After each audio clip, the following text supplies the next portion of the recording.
नमस्कार प्रिय दर्शकों, आप देख रहे हैं ज्योतिष मंत्र। प्रिय दर्शकों, आज चर्चा कर रहे हैं 52 वीर कंगन साधना की, जो एक अत्यंत दुर्लभ साधना है।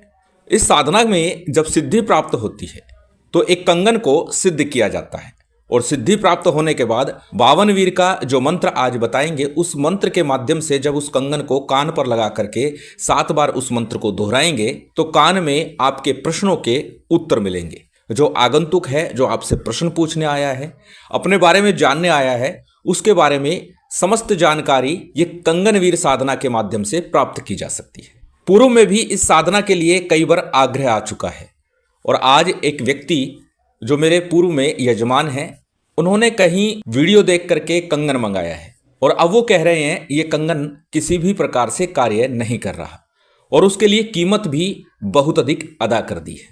प्रिय दर्शकों, इस बात को अच्छे से समझ लें। साधना सरल नहीं होती। साधना के लिए जब प्रत्यक्षीकरण की बात हो या इस प्रकार की कोई साधना हो जो भूत भविष्य वर्तमान के संबंध में बताती हो, तो यहां पर मैं एक दो बातें अक्सर बोलता हूं कि जब प्रत्यक्षीकरण हो या साधना में सिद्धि की बात हो तो इसमें हमारा प्रारब्ध बहुत बड़ा रोल अदा करता है, बहुत बड़ी भूमिका अदा करता है।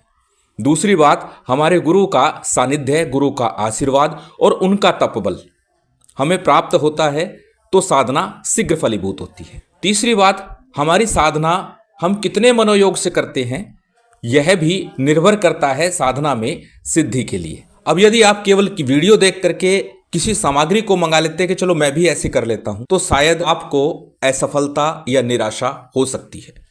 इस प्रकार की सिद्धि साधनाएं गुरु के सानिध्य में रहकर करें, सर्वश्रेष्ठ होता है।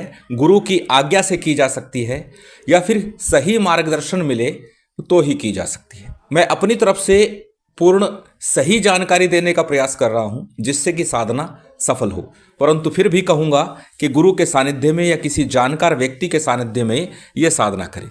दूसरा, कि किसी भी सामग्री को मंगाने से पहले विचार अवश्य करें।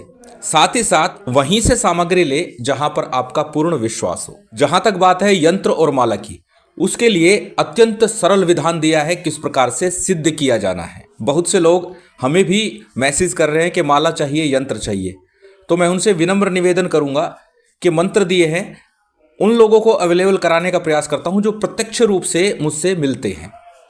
केवल फोन कॉल के माध्यम से, चाहे वो मैं हूं चाहे कोई और है, विश्वास ना करें, क्योंकि यूट्यूब के ऊपर, सोशल साइट्स के ऊपर बहुत से लोग सिर्फ वीडियो के चक्कर में, बहुत से चैनलों पर आप सर्च मारकर देखिएगा, एक ही दिन में 4-4 वीडियो अपलोड कर दी जाती है। हमें एक वीडियो बनाने के लिए भी मशक्कत करनी पड़ती है, क्योंकि दिन में समय नहीं रहता। एक वीडियो ही मुश्किल से डाल पाते हैं, कई बार वह भी रह जाती है। और बहुत से लोग 4-4, 5-5 वीडियो हर घंटे 2 घंटे में डाल रहे हैं, तो जाहिर सी बात है उनका कार्य केवल वीडियो के माध्यम से धन कमाना है, ना कि सही जानकारी और साधना के विषय में बताना है। इसलिए आप लोगों से आग्रह है कि सही मार्गदर्शन, सही दिशा में ही कार्य करें, और साथ ही साथ जहां पर पूर्ण विश्वास हो, व्यक्तिगत रूप से जहां तक हो सके मिलकर के ही साधना सामग्री लेने का प्रयास करें।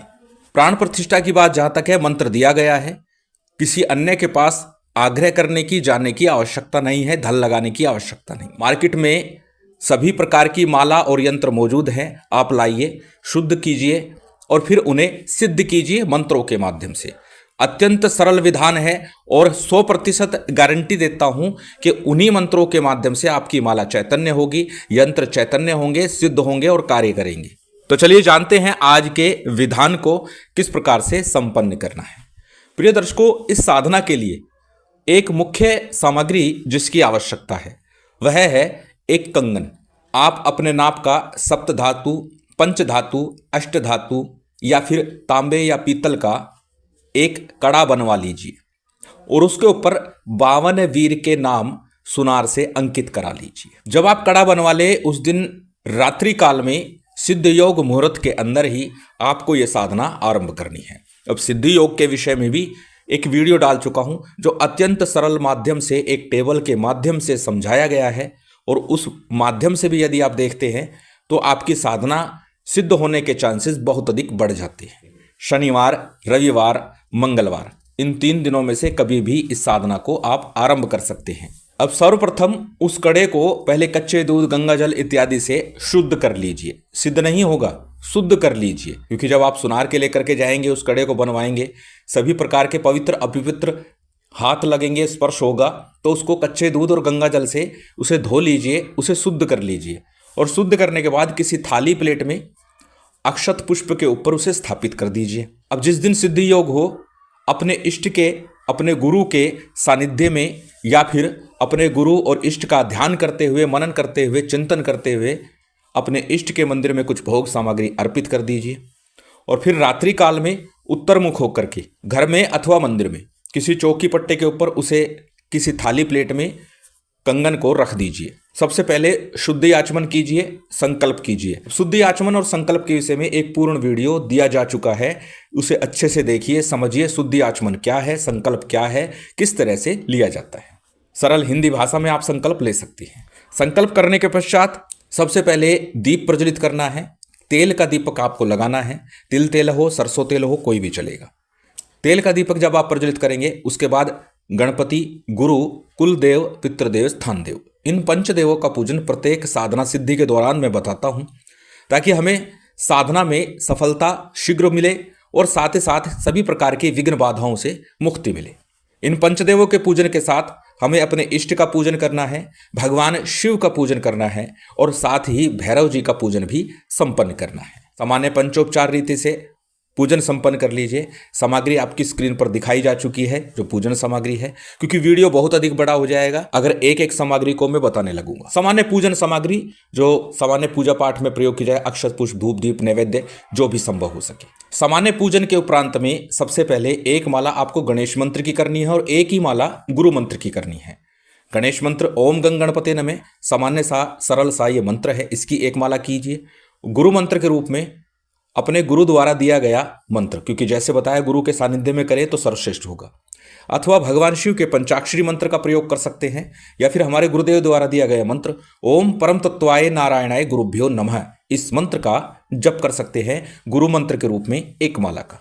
आज का मंत्र साबर मंत्र है। अब जब साबर मंत्रों की चर्चा होती है तो साबर सिद्धि मंत्र की चर्चा भी अवश्य करता हूं। 11 बार या 21 बार साबर सिद्धि मंत्र का जप किया जाता है। साबर सिद्धि मंत्र आपको डिस्क्रिप्शन में स्थायी तौर पर दिया जाता है, वहां से देख सकते हैं। स्क्रीन पर भी आपको दिखाया जा रहा है। मंत्र को एक बार बोल करके बता देता हूं। साबर सिद्धि मंत्र इस प्रकार है। गुरु सठ गुरु है वीर, गुरु साहब सुमरे बड़े भांत, सिंगी टोरो बन कहू, मन नाऊ करतार, सकल गुरु की हर भजे, घट्टा पकर उठ जाग, चेत संभार श्री परमहंस। अत्यंत सरल ये मंत्र है, अनेकों बार बोल चुका हूं। पहले इस मंत्र को एक बार जप करके सिद्ध कर लीजिए, ताकि प्रत्येक साधना सिद्धि में यह आपके लिए सहायक हो सके। इसका पूर्ण सिद्धि विधान भी दिया जा चुका है, चैनल की प्लेलिस्ट से वीडियो में सर्च करके देख लीजिए। जब आप गणेश मंत्र, गुरु मंत्र और साबर सिद्धि मंत्र का जप कर ले, उसके बाद आज जो साबर मंत्र मैं दे रहा हूं उसका आपको जप करना है।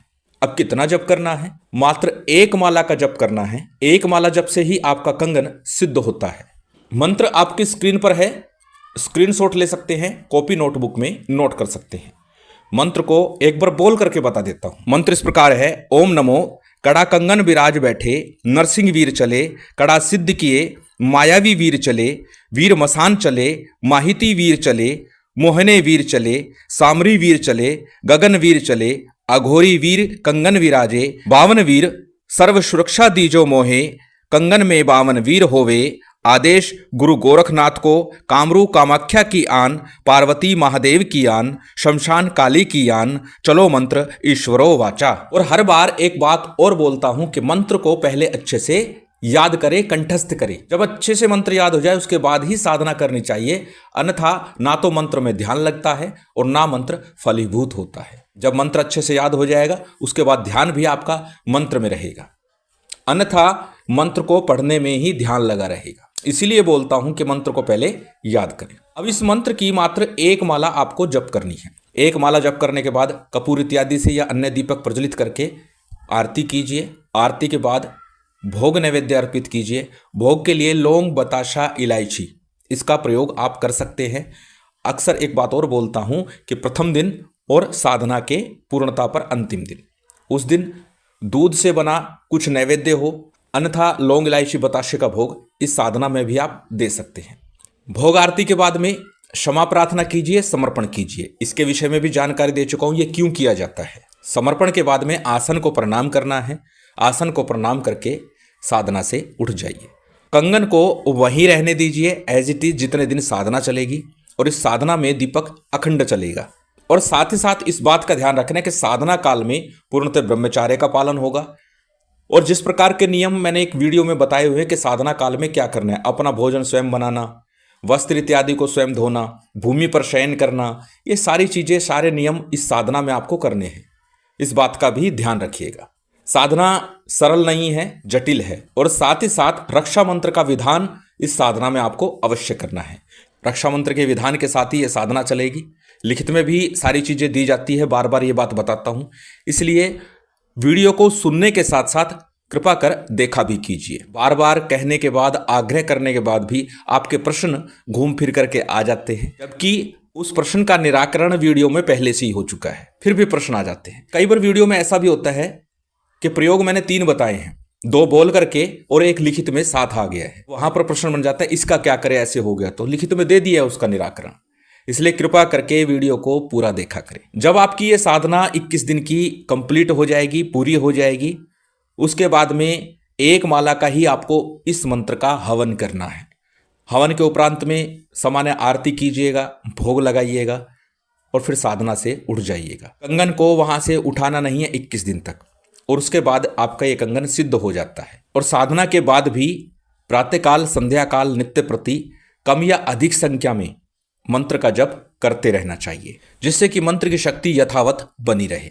एक बार पुनः आग्रह, थोड़ी जटिल साधना है, भयावह भी है और अनुभव भी भयानक हो जाते हैं, इसलिए गुरु के सानिध्य में, किसी जानकार के सानिध्य में ही यह साधना संपन्न करें और किसी छलावे में ना आए, किसी से कंगन के नाम पर धन दे करके कंगन प्राप्त ना करें, क्योंकि कहीं ना कहीं आपके साथ छल हो सकता है, धोखा हो सकता है, आपके साथ लूट हो सकती है। इस बात का भी ध्यान रखें। महामाई की विशेष कृपा आप सभी को प्राप्त हो, यही कामना है। और उम्मीद करता हूं आज की ये जानकारी, ये वीडियो आपको अच्छी लगी होगी। यदि अच्छी लगी हो तो कृपया लाइक कीजिएगा, शेयर कीजिएगा। यदि चैनल पर नए हैं तो सब्सक्राइब कर बेल आइकन बटन दबा दीजिएगा। जय माता दी, जय श्री राम।